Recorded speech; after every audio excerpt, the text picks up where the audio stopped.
Masigla at masagana ang Barangay 2 noong nakatira pa roon ang dalagang si Lani. Isa ang kanilang barangay sa pinakaligtas at payapang barangay sa probinsya ng Bacolod.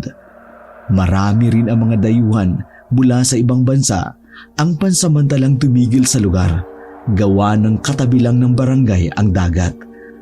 Bukod sa kagandahan ng lugar, mababait at masayahin din ang mga nakatira roon. Nagbibigayan ang mga tao, hindi pa uso ang tsismis sa kanila. Ang mga tao pa roon ay marurunong manahimik, lalo na kapag may nangyayaring hindi maganda. Lunes ng hapon noon, abala ang dalagang si Lani sa pagbabalat ng saging. Lulutuin niya kasi yun at gagawing banana Q na kanya rin namang ilalako. Ang pagtitinda ng banana Q ay siyang naging hanap buhay ng babae. Nakilala siya ng mga tao at ilang dayuhan bilang pinakamasarap na banana Q. Kapag si Lani ang naglalako, hindi malabong maubos kaagad iyon bago pa man sumapit ang gabi. Oh, anak, matatapos ka na ba riyan? Para naman makapagpahinga ka na muna. Kanina ka pa nakaharap dyan sa init. Nasa bakuran sila ng mga sandaling iyon. Doon din nakapwesto ang kanilang lutuan. Kasama ni Lani ang kanyang nakababatang kapatid na si Alvin. Ayos pa naman ako, ma. Malapit na ring matapos ito. Konti na lang naman ang lulutuin namin at siguradong maglalako na kami ni Alvin. Ano ko, sasama na naman pala yung kapatid mong yan. May kailangan na naman sigurong bilhin ng mohong na to kaya e-extra na naman sa'yo. Ang galing mo, ma. Paano mo nalaman? Hoy, Alvin, abay kilalang kilala na kita. Kahit yung pagkabuhol-buhol ng bituk at amoy ng utot mo, alam ko, kitang-kita sa mata mo eh. At saka, abay hindi ka naman tutulong sa ate mo kung wala kang kailangan. Ayos na yun, ma. Kaysa naman hingi lang ng hingi kahit wala namang ginagawa. Oh, di ba? Tama si ate. Swerte nga kasi si ate kasi may kasama siyang gwapo. Tsaka, tingin ko, takaw tingin ako sa mga customer na babae, no? Ay nako, binuhat na naman ang sariling bangko. Magsiba ka na nga lang, umihina na ang apoy. Lumipas ang ilang minuto ay tuluyan na ngang naluto ang mga banana Q. Inilagay nila iyon sa bilao pagkatapos nagpaalam na rin kay Aling Gina. Mag-iingat kayo ha, huwag masyadong papagabi. Opo ma. Napangiti na lang ang matandang si Aling Gina. Hindi ito makapaniwala. Malaki na ang kanyang dalawang anak. Parang kailan lang kasi, buhat-buhat niya pa si Alvin habang si Lani naman nakakapit pa sa kanyang kamay. Samantala, naglakad na rin ang mag-ate para ilako ang tinda nilang banana Q. Nang madaanan nila ang bilyaran, ay nangalahati agad ang kanilang tinda. Marami kasi sa mga customer na lalaki roon ang nahuhumaling kay Lani. Siya rin kasi ang tila tinaguri ang crush ng bayan. Ayos talaga ha. Wala pang 20 minutos, kalahati na lang. Iba ka talaga ate. Sana huwag kang papangit ha. Patawa-tawa pa si Alvin habang bitbit ang bilao bilang dala. Masarap din kasi ang luto natin kaya binabalik-balikan. Walang kinalaman ng kagandahan ko rito, no?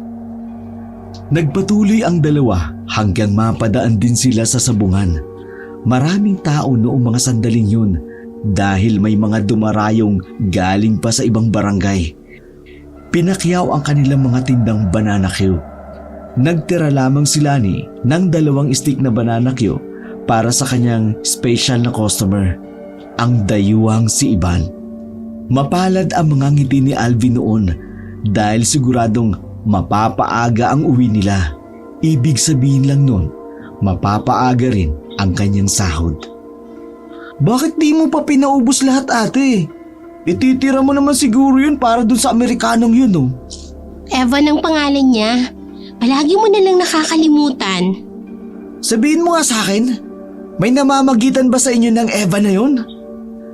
Natawa si Lani sa sinabi ni Alvin. Ano ka ba? Siyempre wala. Lagi lang ako nagtitira para sa kanya. Kasi alam ko na mahilig siya sa banana Q.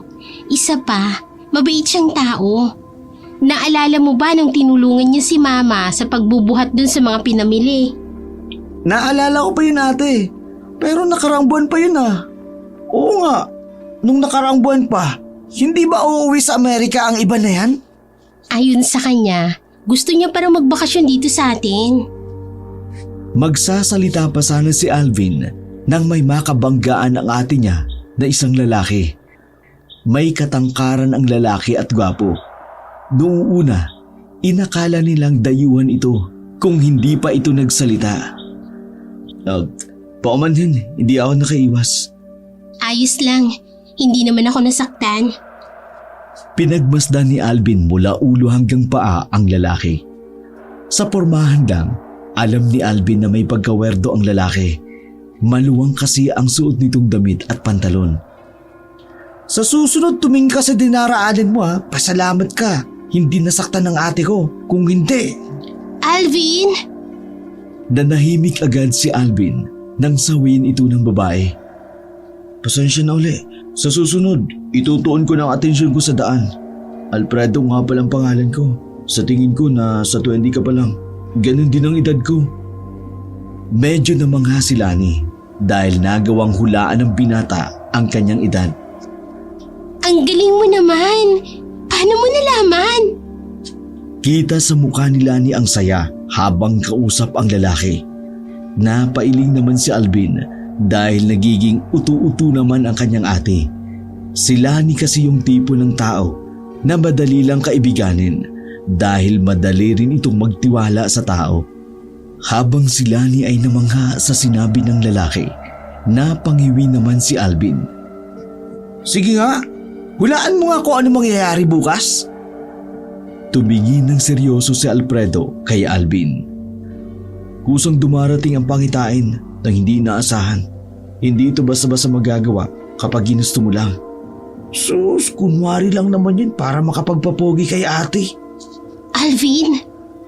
Hindi mo pa sinasabi ang pangalan mo. Ay, oo nga pala. Lani Lynn ang pangalan ko. Pero pwede mo naman akong tawaging Lani. Ang ganda ng pangalan mo. Parang ikaw. O sige na, alis na kami. May pupunta pa kami ni ate. Dun sa special someone ni ate. Special someone? Hindi makasagot si Lani nang hilahin siya paalis ng kapatid.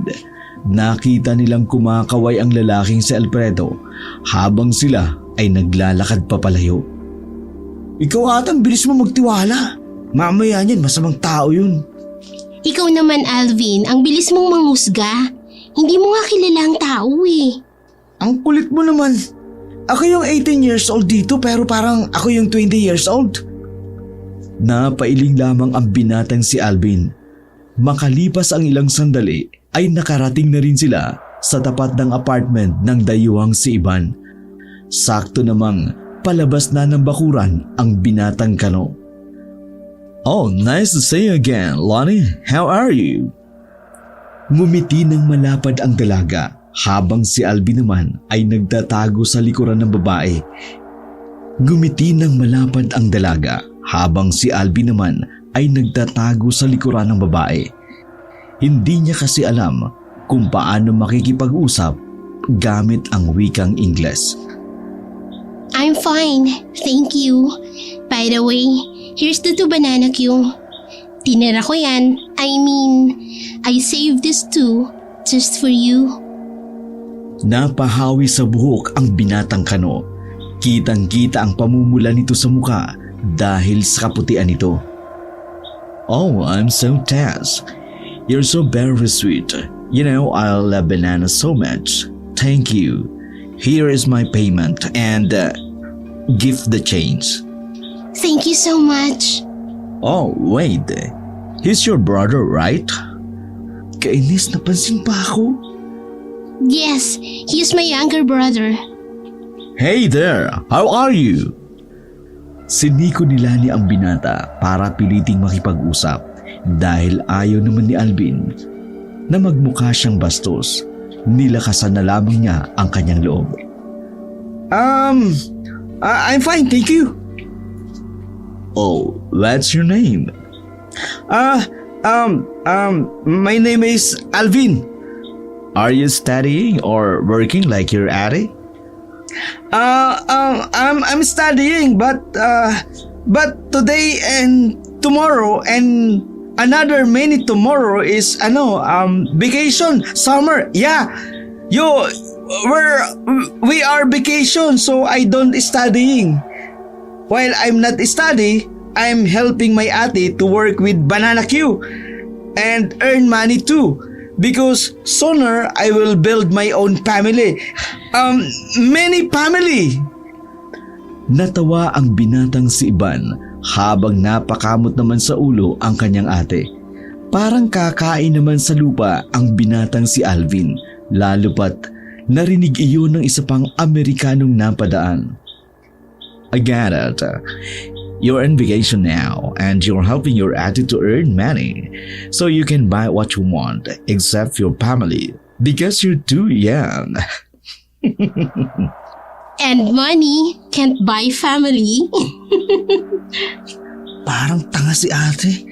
Tumawa ka rin, no? Dapat kasi itong mga dayuhan na ito matutong managkalog. Sila yung dayuhan dito tapos tayo pang mag-a-adjust. Alvin, bibig mo. Don't get mad, Alvin. I'm just happy for Lani. Seeing her with someone who can help her to make feel better. I remember my first time here. I'm so worried for Lani because...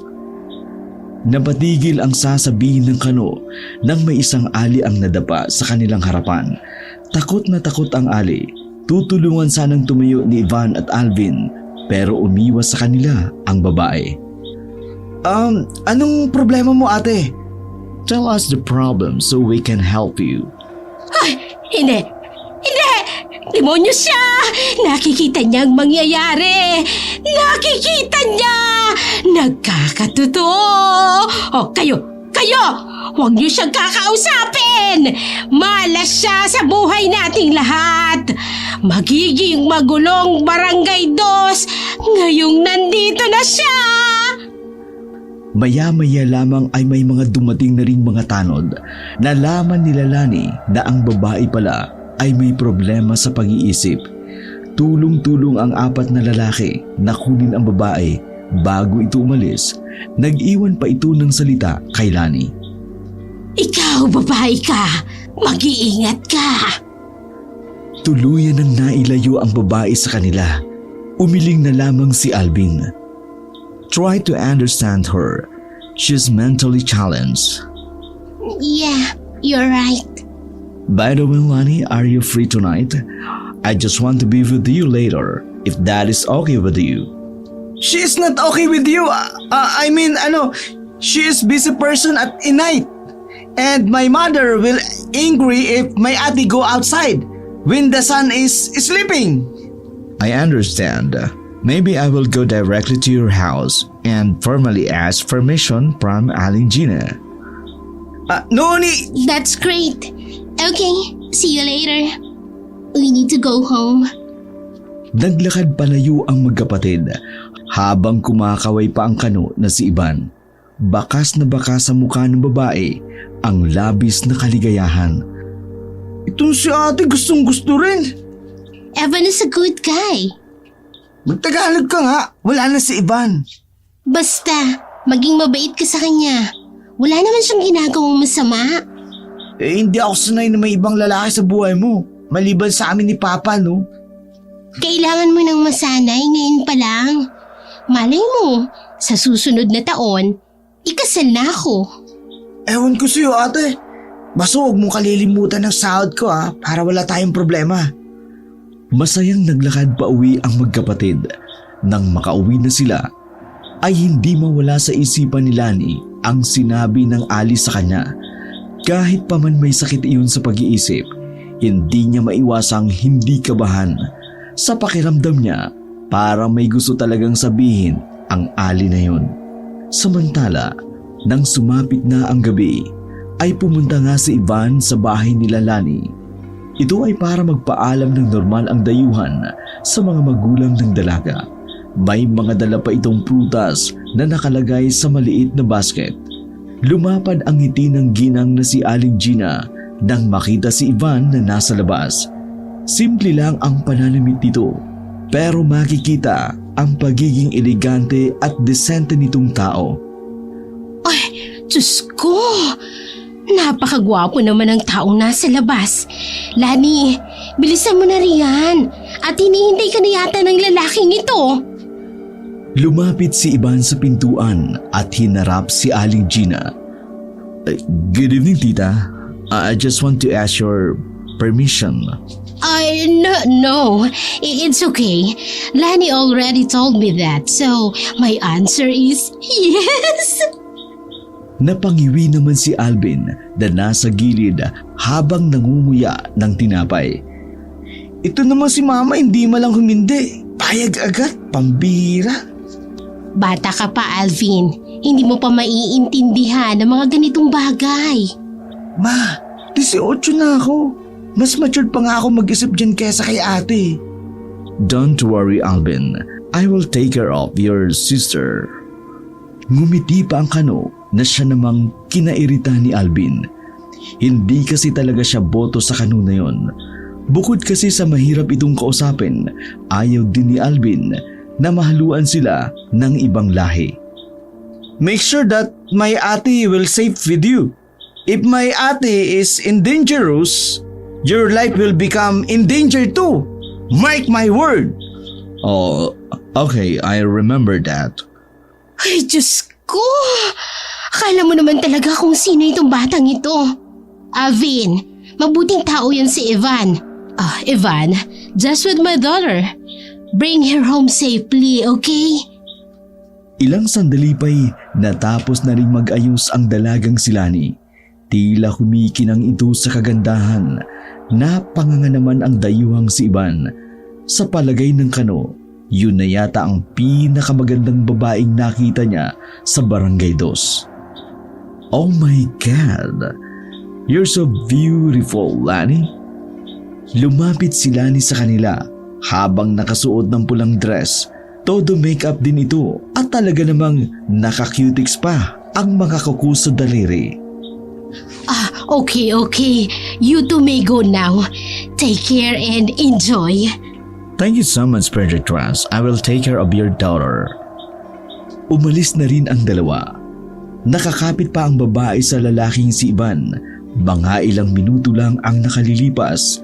Nakarating na rin sila sa dalampasigan. Umupo sila sa buhanginan habang hawak ang tig-isang beer. Evan, are you sure you like here? Yeah. Don't you like the ambience? No. I just thought that, we're going to bar, so I wear my dress. Oh my God, I'm sorry, but this is the spot I want to. No, it's okay. It's my fault. Because I overreacted. Yung invitation mo. Yeah, it's my fault. If you want, after this drink, we can go to bar near our barangay. Wait. Natigil si Ivan sa pagsasalita nang may makita itong lalaking nakatayo sa gilid ng puno ng niyog. Nakatingin iyon sa kanila. Kaya naman, nakaramdam ng pagkailang ang dayuhan. What's the problem? That guy, you know him? Tiningnan din nila ni ang lalaki.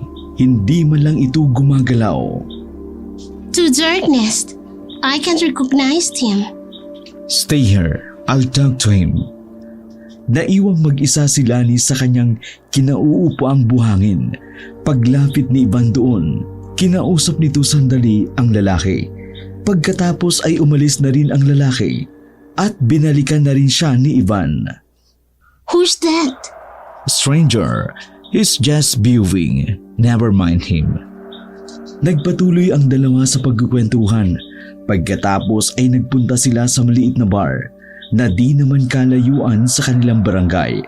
11:00 nang matapos sila roon. Hindi naman gaanong nag-inom ang dalawa roon. Nakipagsayawan lang sila at kantahan. Dahil alanganing oras na rin ng gabi, ay wala na rin silang nakasabay na tao sa daan. Basayang nagkwentuhan na lamang ang dalawa kahit parang halos dumugo na ang ilong ni Lani. Mga ilang sandali lang ay sabay silang napalingon sa likuran. Nakaramdam kasi sila na para bang may tao sa halamanan. Oh, what's that? I don't know. Mula nang maramdaman nila iyon, napapadalas na ang paglingon nilang dalawa. May konting kaba na rin silang nararamdaman. Who's there? Why are you following us? Walang tumutugon, pero naririnig nila ang mga kaluskos sa gilid ng halamanan. I think we can go past na. Agad na kinuha ni Ivan ang kamay ng dalaga at tumakbo sila. Tila sumasabay na rin sa kanila ang sumusunod. Nang mapalingon sila ni sa itaas, nakita niyang may malaking ibon na lumipad patungo sa kabilang puno. Nalito ang dalawa kung anong klaseng ibon iyon, pero isa lang ang alam niya, hindi iyon normal. Nang matanaw na nila ang arko ng kanilang barangay, nakahinga na rin ng maluwag si Lani. Napatigil sa tapat habang hingal na hingal. Oh, you okay? Yeah, but I saw a bird there. A big bird with large wings. Are you sure that's a bird? What do you mean? Are you familiar with the aswang? Nagtaka si Lani sa sinabi ng binata. Para kasi sa kanila, bihira lang naman kasi sa mga turista ang may alam sa mga urban legend ng Pilipinas. Yeah, I know that. You think that's a swan? Natawa si Ivan. Oh, that's ridiculous. Let's go. Ihahatid na kitang. Nakauwi ng ligtas ang dalagang si Lani sa tulong ni Ivan. Masaya naman si Lani sa kanilang pinagsamahan kahit pa nagkaroon ng kaunting katatakutan. Pagpasok ni Lani sa kanilang bahay ay naabutan niya ang amang si Dante na nagkakape. Nakatingin iyon sa kanya ng seryoso. Hi, Pa. How are you? English ka ng English dyan. Kasasama mo dyan sa kanuna yan. Saan ka ba naman galing? Uwi ba naman ito ng matinong babae? Ang 11:11 na ng gabi. Kalmado lang naman si Mang Dante. Hindi naman ito mukhang galit, bagkus mababa ka sa mukha nito ang labis na pag-aalala. Masyado kasing maselan ang lalaking si Dante pagdating sa nag-iisa nitong anak na babae. Ingat na ingat siya dito. May mga pagkakataon nga na mas may pakialam pa ito kay Lani kesa kay Alvin. Nagkasiyahan lang naman kami ni Evan, Pa. Nagpaalam naman ako at saka pinayagan naman ako ni Mama. Pasensya na po kung hindi ko na po kayo nahintay para po makapagpaalam. Humigop ng kape si Mang Dante. Nakadikwatro habang nakaupo sa katre. Wala namang problema sa akin kung magkanobyo ka. Nasa tamang edad ka rin naman, di ba? Nakapagtapos ka rin naman ng koleyo. Baka sa susunod na buwan magtrabaho ka na rin. Pero ang ayoko lang yung ganito. Gabi ka nang umuwi. Kung kailan tahimik na ang paligid. Alam mo ba kung gaano kadelikado ngayon sa probinsya natin? Napayuko na lamang ang babae habang nilalaro ang kanyang kulay pulang daliri. Marahil hindi nyo pa alam. At huwag nyo na lang din munang ipagkalat ha. Doon kasi sa imbaka namin ng karne sa trabaho ko, may nakitang aswang. Agad na nagtayuan ang balahibo ng dalagang si Lani. Hindi na nito napigilan ang mabilis na pagtibok ng puso niya. Oh, bakit? Akala mo ba sinasabi ko lang ito para matakot kang lumabas ng gabi? Kahit pumunta ka pa sa trabaho ko, maririnig mo lang doon ay kwento tungkol sa aswang na nakita namin. Pa, paano ba nakarating ang aswang na yun sa inyo? Kung totoo man. Warehouse kasi ng karne yung trabaho ko, di ba? Ang mga aswang daw kasing yan.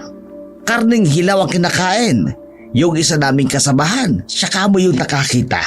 Tinawag niya kasi kami at pasimple naman kaming nanood. kung paano tapyasin ng aswang yung karne ng baboy na nakasabit sa bakal. Maitim ang balat tapos parang luluha na ang mata. Tapos parang may kung ano siya sa likod. Pakpak ata yun. Basta Lani, nakatatakot. Kanina lang yan nangyari pa? Kahapon pa ng gabi. Pauwi na kami noon. Namutla ang dalaga sa kanyang narinig. Yun din kasi ang unang pagkakataon na narinig niyang nagkwento ang kanyang tatay tungkol sa aswang. Kapag si Mang Dante ang nagkukwento, kapani-paniwala talaga. Hindi lang sa trabaho namin meron. Sa kabilang barangay, may inaswang daw na buntis. Muntikan na raw madali yung buntis. Pumasok na raw sa bahay. Ang maganda lang sa nangyari, dumating yung asawa ng buntis. Kaya umalis lang yung aswang. Ay Panginoon ko, bakit kaya nagsisilitawan ng mga aswang dito? Wala namang aswang sa probinsyang ito dati. Hindi na nakapagsalita si Lani, nanahimik na lamang siya habang pinakikinggan na lamang ang sinasabi ng ama. Sige na Lani, magpahinga ka na ha, kay bukas ng hapon aalis tayong kasama si Alvin. Huwag kang magtanong kung saan tayo pupunta, basta aalis tayo. Hirap makatulog ang babaeng si Lani ng mga sandaling yun. Mabilis na nabura ang kaligayahang dulot ni Iban. Napalitan na lamang ito ng kababalagan sa kanilang isipan. Bumangon na lamang saglit ang dalaga at dinampot ang kanyang paboritong pocketbook habang nakahiga katabi ng kanyang ina. Napatingin siya sa bintana. Nakabukas pa kasi iyon para makapasok ang sariwang hangin. Sa hindi maipaliwanag na dahilan, lumapit ang dalaga roon, dala ang pocketbook. Sumilip siya sa labas. Napapikit pa siya nang may maaninag na anino na nagbumula sa bubungan. Pero pagdilat niyang muli, wala na ang anino. Guni-guni ko lang yata. Mukhang kailangan ko na talagang matulog. Isinarado na lamang ni Lani ang bintana sa kapilit na makatulog. Kinabukasan, mag-aalas 9 na nang magising si Lani. Ang madaldal na ina sa kanilang maliit na sala ang gumising sa natutulog na diwa ng babae. Kausap na kasi ng kanyang ina ang kakilala nitong kapitbahay. Ay, nako! Kung totoo nga yung haka-haka, ay delikado na palang lumabas sa gabi. Siguro, hintayin na lang natin ang barangay natin kung anong gagawin nilang aksyon. Sige na't mamamalengki lang ako, ha? Umupo si Lani sa kama at papikit-pikit mata pa. Kay aga-agang daldal mo, ma. Ano bang pinag-uusapan ninyo? Bumuntong hininga ang ginang habang nakapamewang sa harapan ng lamesa. Ay nako, may isang lalaki raw kasing nakakakita ng hinaharap. Abay nakausap ng kapatid ni Finabuntes. Ang sabi daw ng lalaki, may mga ngaswang daw sa barangay natin. Aba, nagkatotoo nga. Yung lalaki daw na yun ay totoo talagang nakakakita ng hinaharap. Sabi pa nga daw ng isang lalaki, may mamamatay raw na alagang baka mamayang gabi at aswang lang daw ang gagawa nun. Kaya nga yung may mga alagang baka, inilagay na nila sa bakuran nila dahil sa babala nung sinasabing lalaking yun. Nakakakita ng hinaharap? Naalala bigla ni Lani ang lalaking si Alfredo. Malakas ang kutob niyang yun ang tinutukoy ng kanyang ina at ng iba pang naroroon. Matapos ang pag-uusap na yun, lumabas si Lani para bumili ng makakaing almusal. Malayo pa siya sa tindahan ay nakasalubong niya na ang lalaking si Alfredo. Wala pa ring emosyon ang mukha ng lalaki. Werdo pa ring tingnan. Lani, magandang umaga. Hindi alam ni Lani ang sasabihin, kaya ngumiti na lamang siya. Nakaramdam din siya ng pagkailang. Nabalitaan mo na ba ang nangyari sa buntis? Nakita ko yun sa panaginip ko. Kanina, may pangitain uli ako.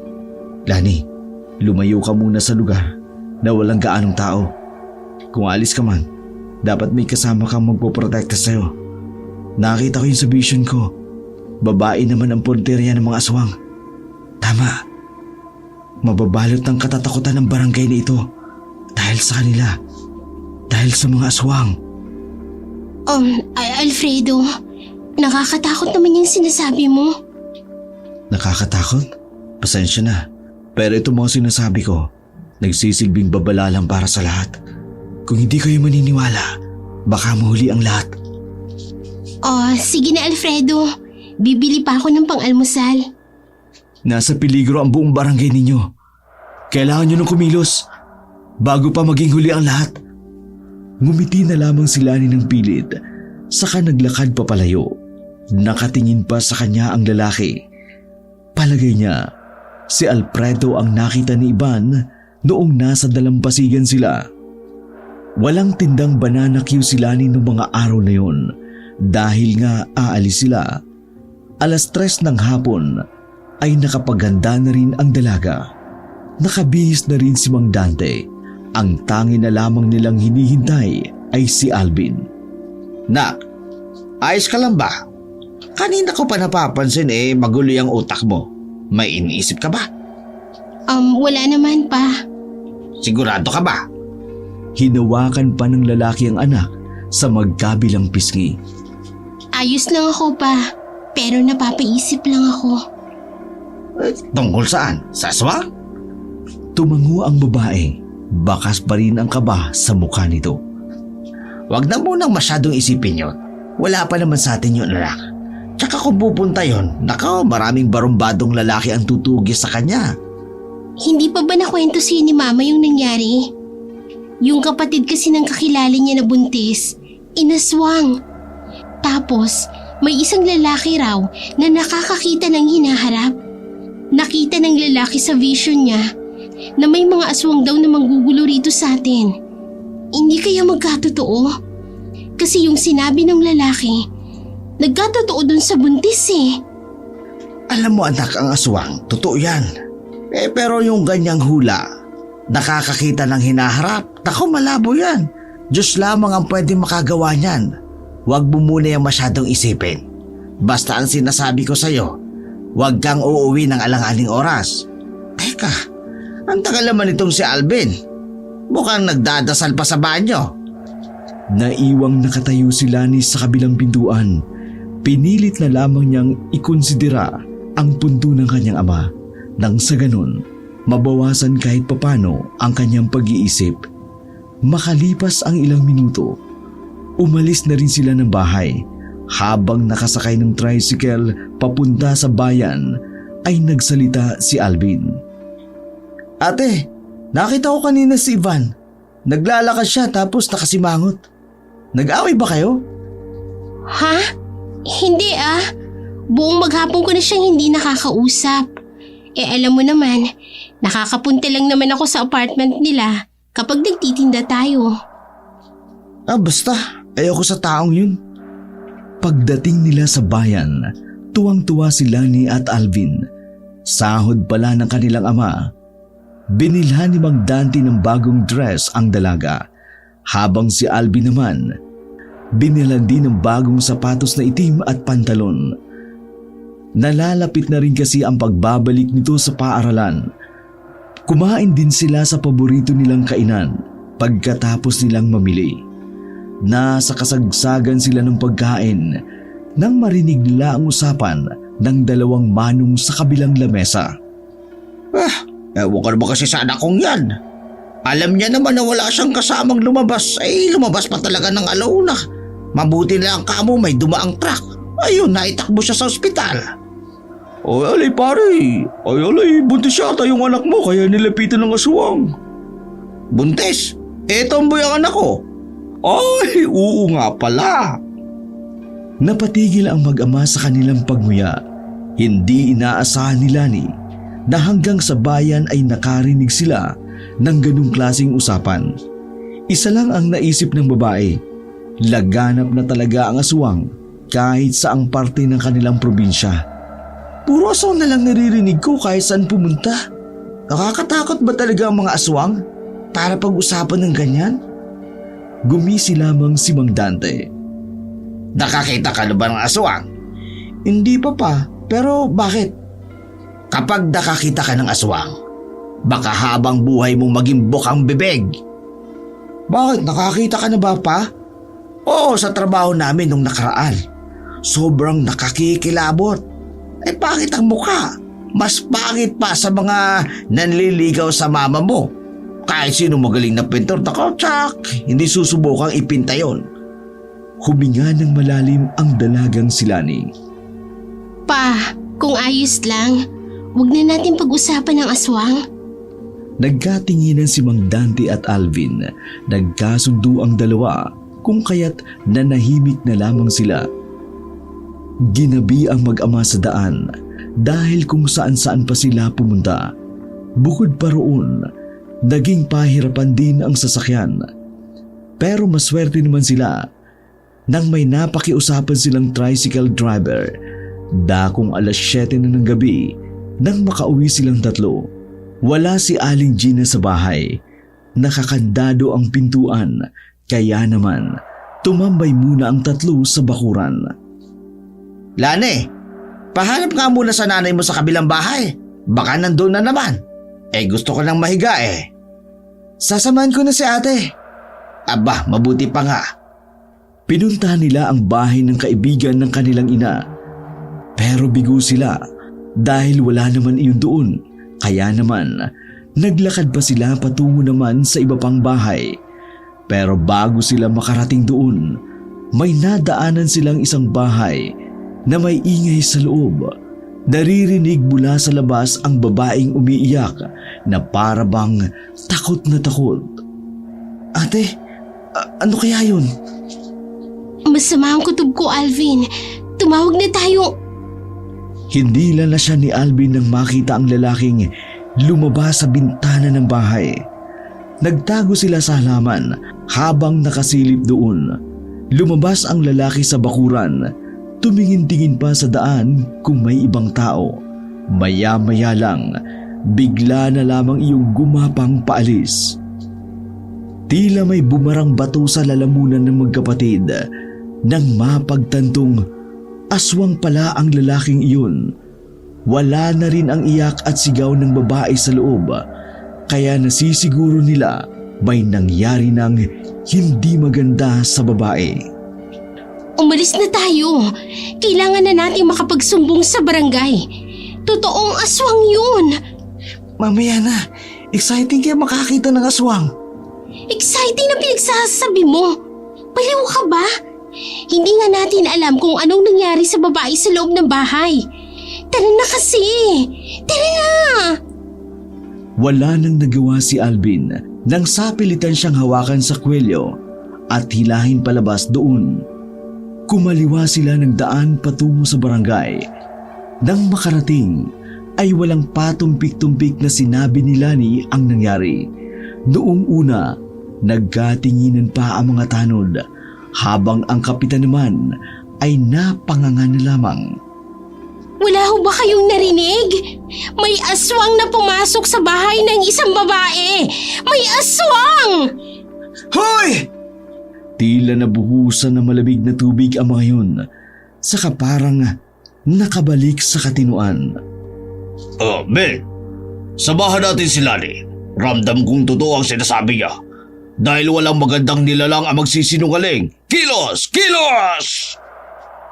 Nakornihan man si Alvin at Lani sa kanilang narinig, hinayaan na lamang nila. Mabilis na umalis ang mga tanod at ang kapitan, kasama ang magkakapatid. Nang datnan nila ang bahay ng nasabi ng babae, namulagat ang mata ng lahat. Sa pintuan ay may nakandusay palang isang lalaki na duguan ang liig. Hinala nila, yun ang asawa ng babae.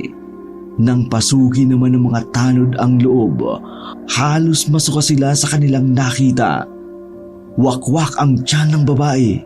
Dilat pa ang mata nito na nakalabas pa ang dila. Kap! Wala nang buhay dito! Parang nanghina si Lani sa mga sandaling yun. Naisip niya kung mas maaga siguro silang napadaan doon, may pagkakataon pa sana silang mailigtas ang mag-asawa. Ayon sa mga tanod, hindi naman daw buntis ang babaeng biktima, kaya malaking palaisipan sa kanila kung papanong pati ang babaeng yun ay biniktima.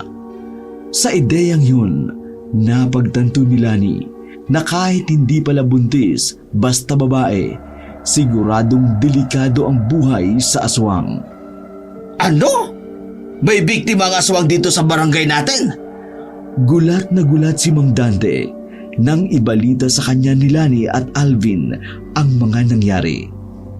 Nasa loob sila ng bahay ng mga sandaling yun dahil nakauwi na rin si Aling Gina. Naku, totoo ba yan?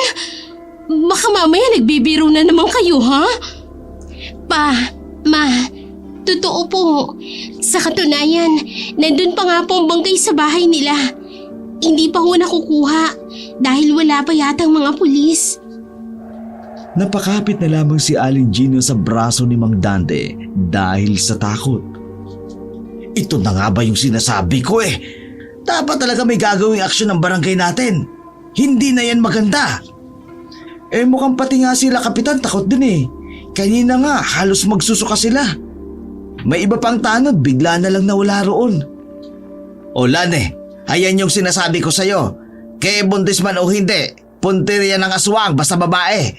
Kaya ikaw ha, wag na wag kang lalabas na mag-isa. Hanggat maaari, dapat kasama mo si Alvin. Nagmukha naman akong chaperon yan pa. Bas maayos yun, kesa naman mapahamak ang ate mo. Sabay-sabay silang napalingon sa labas nang makita ang humahangos na binata na si Ivan. Pagod na pagod itong huminto sa kanilang pintuan. Napatayo na lamang sila dahil sa pagkabigla. Ivan, why are you here? Is there something happen? No, I just want to make sure that you are safe.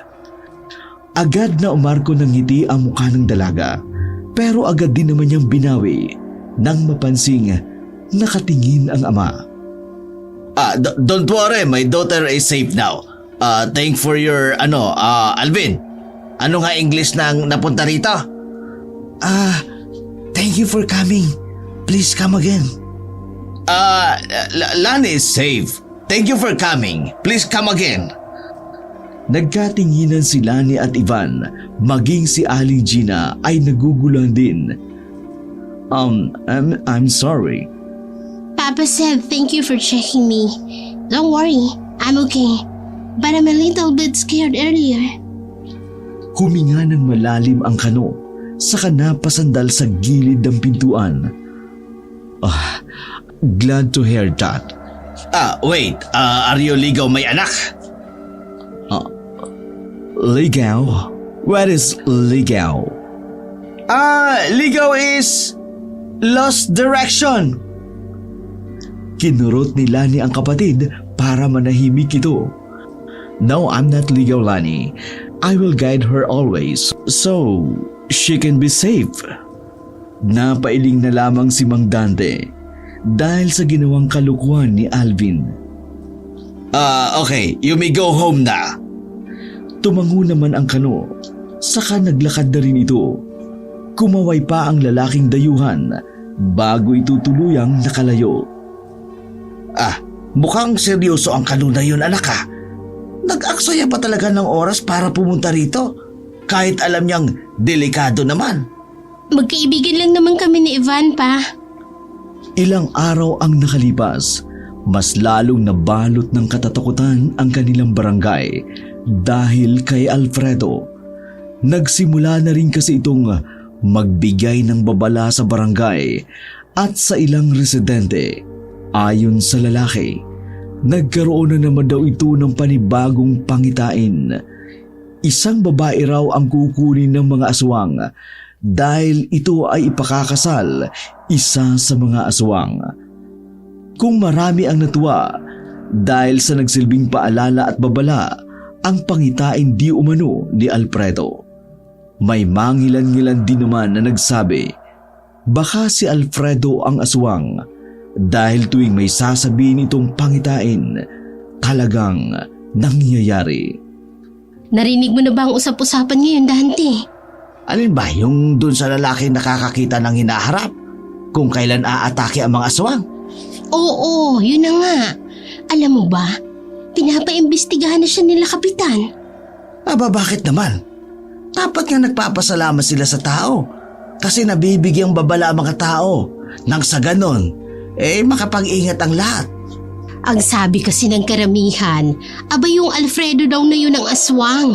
Kasi isipin mo, kapag may sasabihin siya, may nangyayari. Ay di kaya alam niya nang mangyayari yun. Kasi siya rin naman yung gagawa. Ay naku Gina, masama yan nagbibinta ka. Sige na nga at babalik na muna ako sa trabaho ko. Kukunin ko lang yung inutang kong karne. Wag na wag mong palalayuin ang anak mong babae, ha? Alas 5 na. Malapit ng gumabi. Nakaramdam ng pagkabahala si Lani sa narinig niyang usapan ng kanyang mga magulang dahil kung totoo nga na si Alfredo ang aswang, ibig sabihin lamang pala noon ay nakaharap niya na ang aswang. Nagtindigan ang kanyang mga balahibo. Mas lalo tuloy siyang natakot na lumayo ng kanilang bahay. Mula na maging laman ng usapan si Alfredo ng mga tao, saka lamang niya napansing may mga werdong bagay sa lalaki. Isa na nga rito, ang kawalan ng emosyon ng lalaki sa mukha. Bigla-bigla na lamang sumusulpot. Higit sa lahat, walang nakakaalam kung saan ito nakatira. Nanatili lang si Lani sa kanilang bahay hanggang sa sumapit ang gabi. Kasama niya si Aling Gina sa bakuran habang sila ay nagluluto ng hapunan. Wala si Mang Dante at Alvin noong mga oras na yun. Hindi pa nakakauwi si Mang Dante habang si Alvin naman ay nasa galaan. Ay Diyos ko, itong kapatid mo. Alam nang delikado sa daan, may gumagala pa. Malilintikan talaga tong batang ito kapag nakauwi dito. Abala lang sa paghahalo ang ginang sa malaking kawali. Lalaki naman si Alvin, ma. Ang punteriya ng mga aswang, mga babae. Ay, huwag tayong bakakampante, anak. Traidor daw ang mga aswang, sabi ng matatanda. Paano ba malalaman kung aswang ang isang tao? Napaisip ang ginang. Umupo ito sa gilid ni Lani sa tapat ng pinto. Maging ang ginang din ay walang ideya sa mga palatandaan. Hindi rin naman kasi ito na-expose noon sa mga kwentong aswang dahil payapa nga ang kanilang barangay noon. Hindi ko rin alam, anak.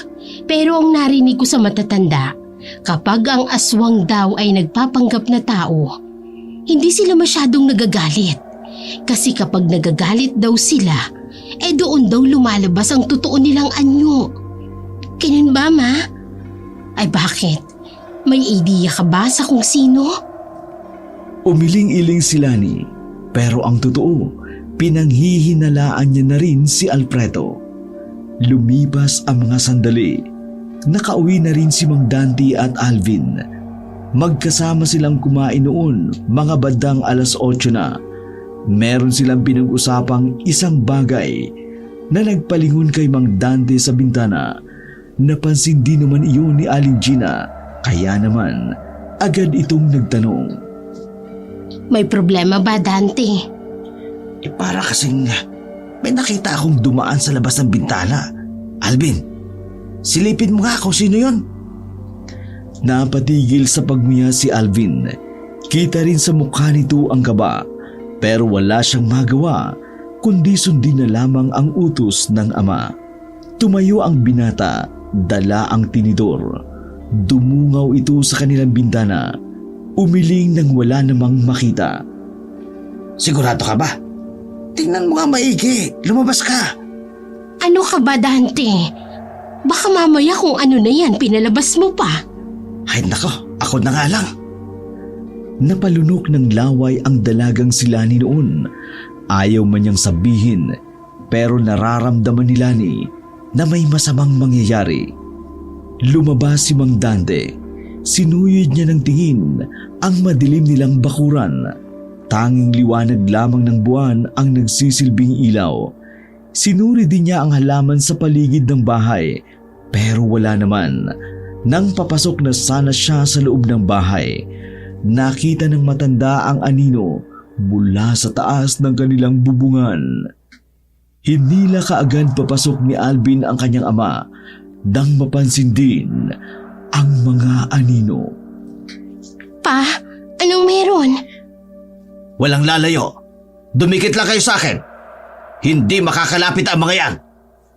Nilabas ni Mang Dante ang isang kulay gintong kwintas. Para itong barya pero may imahe ng mata sa gitna. Isasarado na sana nila ang pinto nang biglang bumaba ang nasa bubong. Hindi nila gaanong naanigan ang muka pero base sa sabog-sabog na buhok, maitim na balat, mga tunog na mula roon, masasabi nilang yun ay mga aswang. Ay naku naman, hindi lang pala isang aswang, Dante. Anong gagawin natin ngayon? Ay, kumalma ka lang. Sabi nang dumikit lang kayo sa akin eh.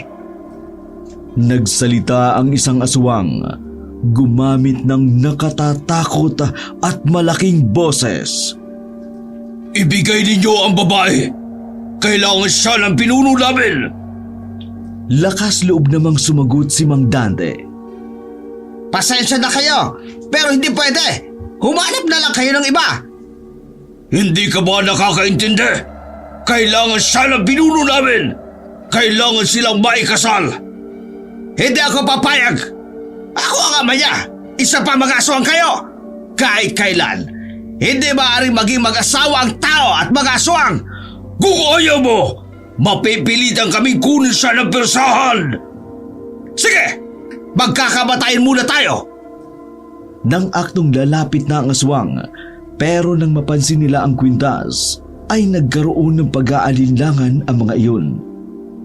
Umalis na kayo! Kapag hindi ako lang magpigil, tingnan nyo lang! Wala akong pakialam kahit mga aswang kayo! Naglabas ng tunog ang mga aswang, napalatandaan ng kanilang galit, unti-unti silang umatras. Magsisisi kayo dahil di ninyo ibinigay ang gusto ng pinuno namin! Magsisisi kayo!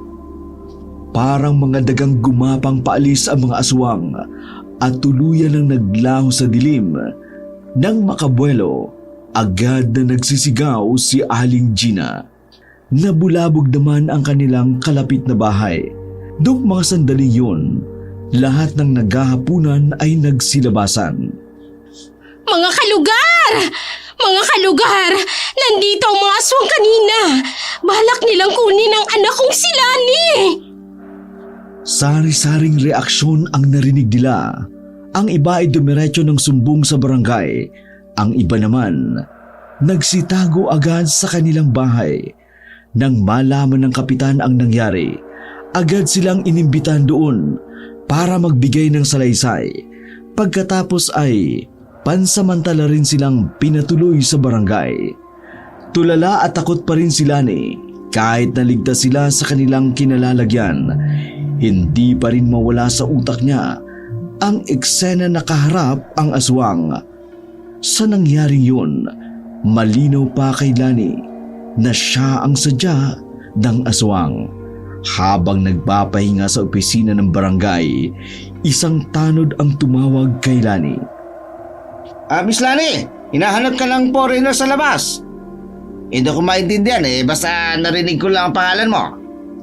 Nagkatinginan ang mag-asawang Dante at Gina. Si Ivan? Anong ginagawa niya rito? Sasamahan kita ate. Diyan lang naman sa tapat. May mga tanod naman. Kahit na. Hindi napigilan ni Lani ang nakababatang kapatid. Magkasama silang lumabas ng opisina at hinanap ang kano na naghihintay sa bukana ng barangay. Kitang-kita ang labis na pag-aalala sa mukha ng lalaking si Ivan. Nang lumapit ito, napayakap pa ito sa babae. "Oh, I'm glad you're safe. Oh my God." Ba't ka nandito? Our landlady told us to stay inside our apartment. She said something bad happened in Barangay Dos. She mentioned about the aswang, so I panicked and... Relaxed, okay? I'm okay now. Oh, sorry. I didn't know that you're in danger. That's okay. It's not your fault. The most important is I'm safe. No need to worry. Muling niyakap ni Ivan ang babae habang bahagya pa itong naiyak. Tila nakornihan naman si Alvin sa kanyang nakikita. Kung makaasta naman akala mo talaga boyfriend. Nang maging kalmado si Ivan, sinamahan na lamang sila nito sa loob. Ito rin ang nagdala sa kanila ng pagkain. Hanggang sa sumapit ang kinaumagahan, hindi sila iniwan ng kano. Oh, maaari na kayong bumalik sa inyong mga bahay.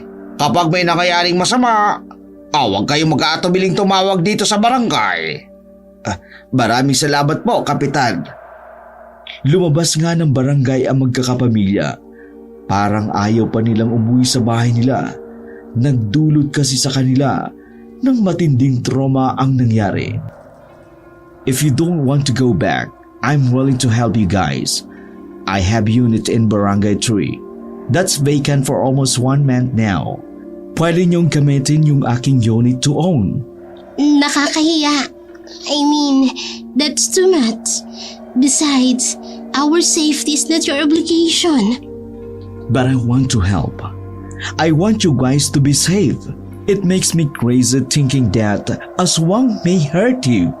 Lani, ayoko nang ganun. Tumango ang mag-asawang Dante at Gina. Kahit nahihiya sila sa kano, aminado rin naman sila na delikado pang bumalik sila sa kanilang bahay. We accept your offer, but this is not free. We will pay you if the aswang is gone and we save all. No problem. So we can go now? Nagsimula na silang maglakad para pumunta sa apartment. Naroon kasi ang susi na sinasabi ng kano na apartment.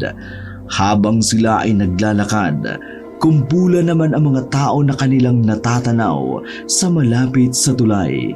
Hindi nila napigilang lumapit doon. Pagsilip nila, nagkakagulo ang mga tao. Nanlaki ang mga mata ni Lani nang mapansin ang pamilyar na muka ng nakahandusay sa gilid. Duguan, may malaking hiwa sa liig at wakwak ang tiyan. Napatakip na lamang sa bibig si Lani habang pinagmamasdan ang katawan nang wala ng buhay na si Alfredo. Lahat ng hinala niya ay naglaho na lamang na parang bula. Bigla siyang nakonsensya dahil ang pinagbintangan niyang aswang ay isa lamang palang normal at werdong tao. Ate, di ba si Alfredo yan? Hindi makapagsalita ng babae dahil sa labis na pagkabigla. Akala ko isa siya sa mga aswang. Remember that night in beach? Siya yung lalaking nakita ko. He told me that the group of aswang will purge the Barangay Dos. And he told me that siya yung leader ng aswang group. Hindi ako naniwala because akala ko kasi he's just making fun of me. But Alfredo is dead now. Hindi siya aswang. Nanginig pa ang boses ng dalaga habang nagsasalita. Kahit ang iba ay hindi rin mapinta ang muka habang pinagmamasdan si Alfredo. Bago pa magtanghali ay dinala sila ni Ivan sa kabilang barangay. Isang bakanting bahay ang nakatirik sa di kalayuan na kanilang pinuntahan. May ilang kabahayan din naman na malapit doon, pero bakante rin naman. Sigurado ka ba dito pa? Kahit tirik ang araw, nakakatakot tumira dito. Paano pa kaya kung gabi? Wag ka nga munang umangal. Dapat nga magpasalamat ka kasi may nagmagandang loob na patuloyin tayo. Manahimik ka nga muna, Alvin. Buti di ka naintindihan kasi nakakaya ang sinasabi mo. Bumuntong hininga na lamang si Alvin. Hindi na siya nakipagtalo pa kahit masama talaga ang pakiramdam niya sa lugar na yun. Okay, kailangan nating maglinis para makapagpahinga kayo. Napangiti pa ang kano. Kitang-kita sa mukha nito ang kasiyahan, pero ganun pa man, hindi pa rin ito nakuha ang boto ni Alvin. Buong akala na magpamilya ay ligtas na sila sa unit na sinasabi ng dayuhang si Ivan. Ngunit nang sumapit ang gabi, nakaramdam sila ng pagkaluskus sa labas. May mga yabag ng paa na parabang tumatakbo at tumatapak sa mga tuyong dahon. Isinarado ni Mang Danting maigi ang pintuan at maging ang mga bintana sa baba at sa taas. Doong mga sandaling yun, umalis si Ivan. Hindi pa nakababalik hanggang sumapit nga ang gabi. Kabadong-kabado na sila dahil mas delikado pa pala ang buhay nila sa bahay na yun. Wala kasi mga tao na maaari nilang mahinga ng tulong. Para bang nagsisisi si Dante na pumayag sa alok ng kano na iyon. Nasaan na ba yung Amerikanong hilaw na yan? Sabi niya kaninang hapon, kukuha lang siya ng pagkain. Gabi na, wala pa rin. May mga umaali-aligid na sa bahay natin. Tapos, wala tayong magawa. Kumalma ka nga, Alvin. Wala namang magagawa yung pagmamaktil mo eh. Yan kasi napapala kapag masyado kayo nagtitiwala na hindi niyo naman kilala. Sa halip na makatulong, naging abala pa. Alvin, kino-question mo ba ang desisyon ko? Hinawakan ni Aling Gina ang asawa sa balikat para pakalmahin ito. Medyo nainis na rin si Mang Dante dahil sa ingay ng bunganga ni Alvin. Sumilip na lamang si Mang Dante sa labas, gumamit ng maliit na siwang sa bintana. Wala naman siyang nakitang tao sa labas, pero masama pa rin ang pakiramdam niya.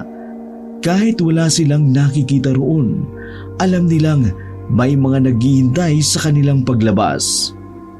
Landi anak, suotin mo nga itong kwintas na ito. Tutal, ikaw ang pakay nila. Kailangan mo ng pangontra para hindi ka nila mahawakan. Agad na isinuot ni Lani ang kwintas.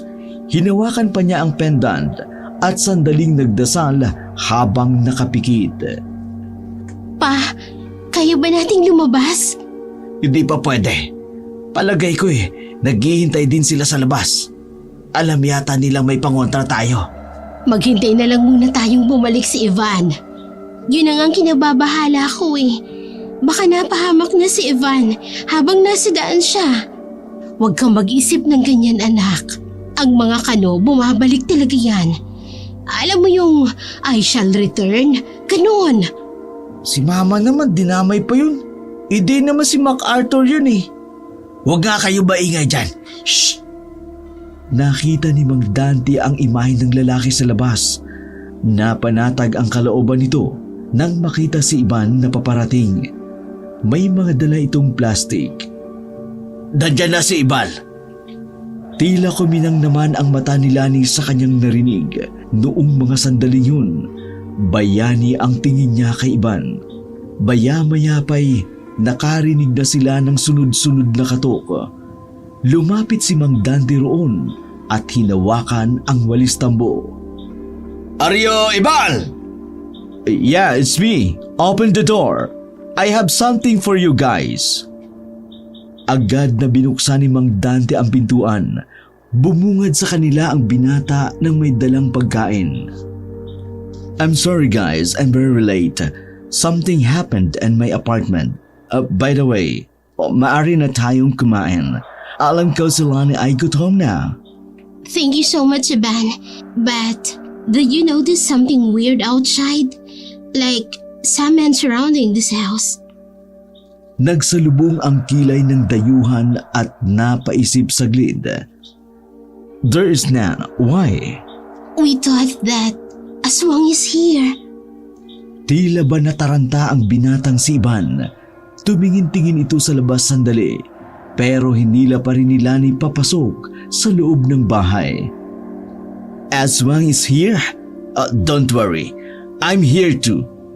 Calm down, Ivan. Let's eat first together.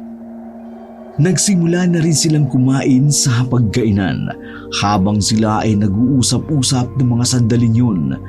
Tahimik lang si Alvin na inoobserbahan ang binatang si Ivan. Hindi maipaliwanag ni Alvin kung bakit parang may nararamdaman siyang kakaiba sa lalaki. Ngunit hindi niya lang matukoy ng mga oras na yon. Alvin, bakit ayaw mong tikman ang dalang pagkain ni Ivan? Nagtutubig na lang muna ako. Baka mamaya may inilagay pang kakaibang lalaki niya sa pagkain na yan. Napatingin sa kanya si Ivan na parabang nauunawaan nito ang kanyang sinasabi.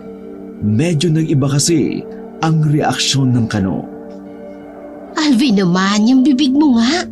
Pasalamat ka at hindi ka naiintindihan ng tao. Ugali mo, ha? Nagkibit balikat na lamang si Alvin sa sinabi ng ina. Nagpatuloy sila sa pagkain at kwentuhan. Hindi pa rin mapalagay si Alvin sa mga sandaling yun. Pakiramdam niya, talagang may dapat siyang malaman sa lalaki. Hanggang sa napansin nga ni Alvin ang mga gasgas sa bandang kaliwang braso ng binata. Napasinggit naman ang mata ni Alvin nang makita ang mga iyon. Napaisip si Alvin, batid niyang hindi ba sa simpleng gasgas lamang iyon. Kaya naman, naisipan niyang sumabat sa usapan ni Lani at Ivan. Excuse me, Ivan. Where did you get that?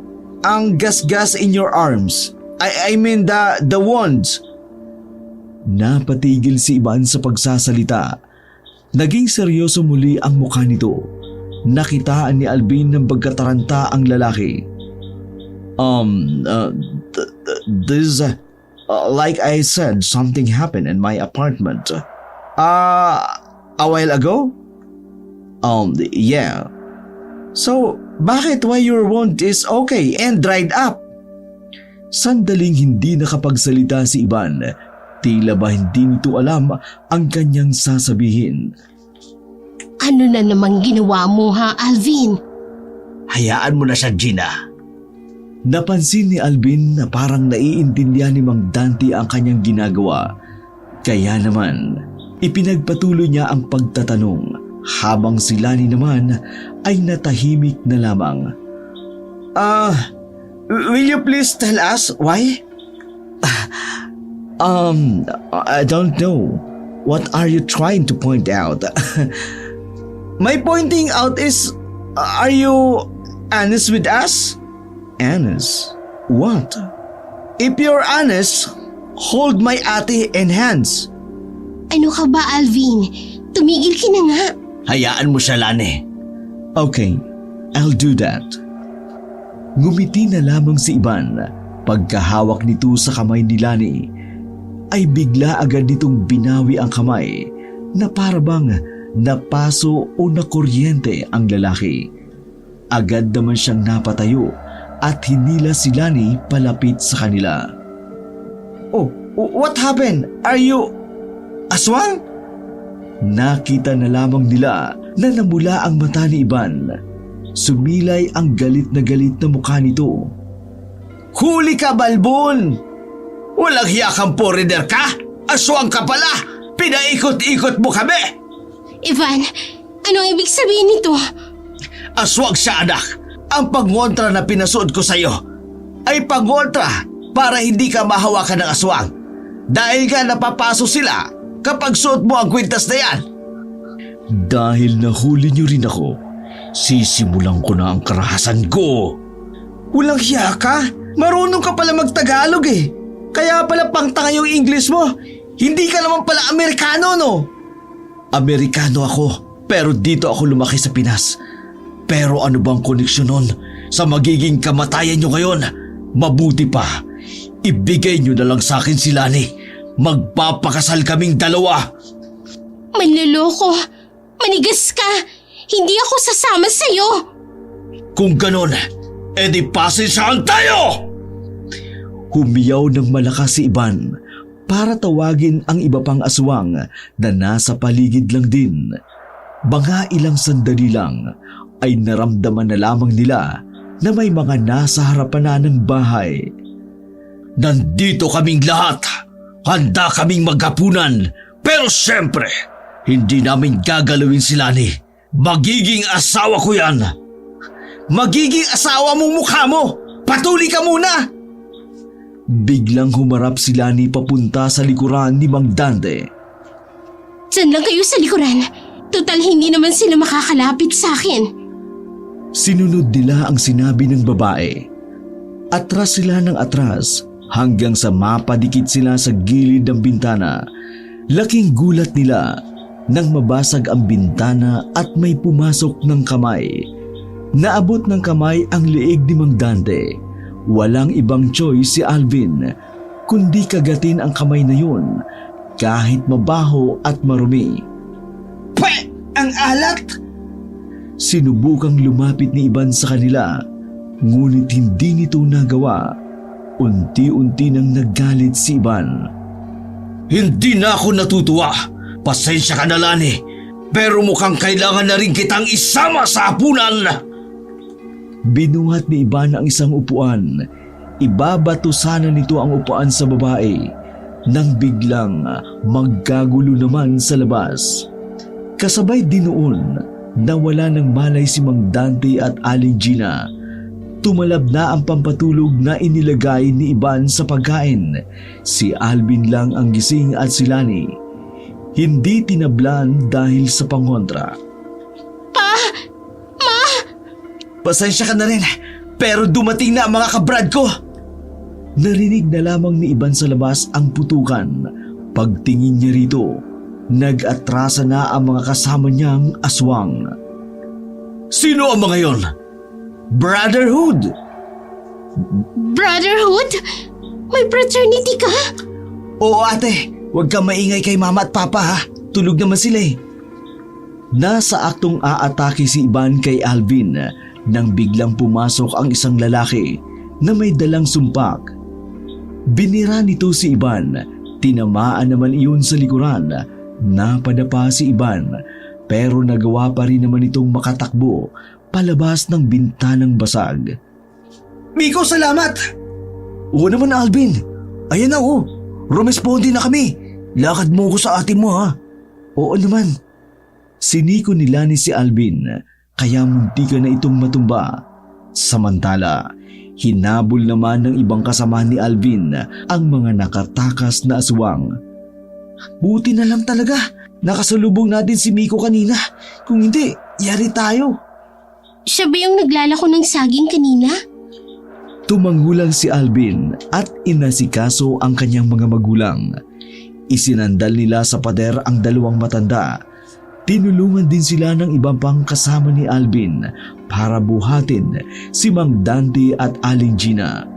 Nang masigurong nakaalis na ang mga aswang, umalis na rin sila sa lugar na yun. Bumalik sila ng barangay, saka naman nagkamalay ang dalawang matanda. Nagbigay naman ng salaysay si Lani at Alvin, pinagtibay naman ito ng ilang pang miyembro ng kapatiran. Nagkaroon ng pagroronda ng mga tanod pero wala silang nakita. Pero base sa leader ng kapatiran ni Alvin na si Miko, halos lahat ng aswang ay nagawa nilang patamaan kaya siguradong wala na raw na mabubuhay sa mga iyon. Sumapit ang umaga. Sumapit ang umaga. Hindi pa rin makapaniwala si Lani sa lahat ng nangyari. Hindi niya inakala na ang lalaking nagugustuhan niya ay isa palang aswang. Hindi niya inakala na pwede rin palang maging aswang ang isang Amerikano. Pero base sa iba, baka naging biktima lang din daw ng yanggaw ang dayuhang si Iban. Maya-maya uuwi na tayo sa atin kapag nagkaroon ng update sa paghahanap sa mga aswang. Tumangulang si Lani. Ligtas na tayo anak. Kalimutan mo na si Iban. Magpasalamat ka na lang dahil nalaman ka agad natin kung ano siya. Diyakap na lamang ni Mang Dante ang anak na si Lani. Mga bandang 8:00 ng umaga, nakabalik na rin ang mga tanod na rumuronda.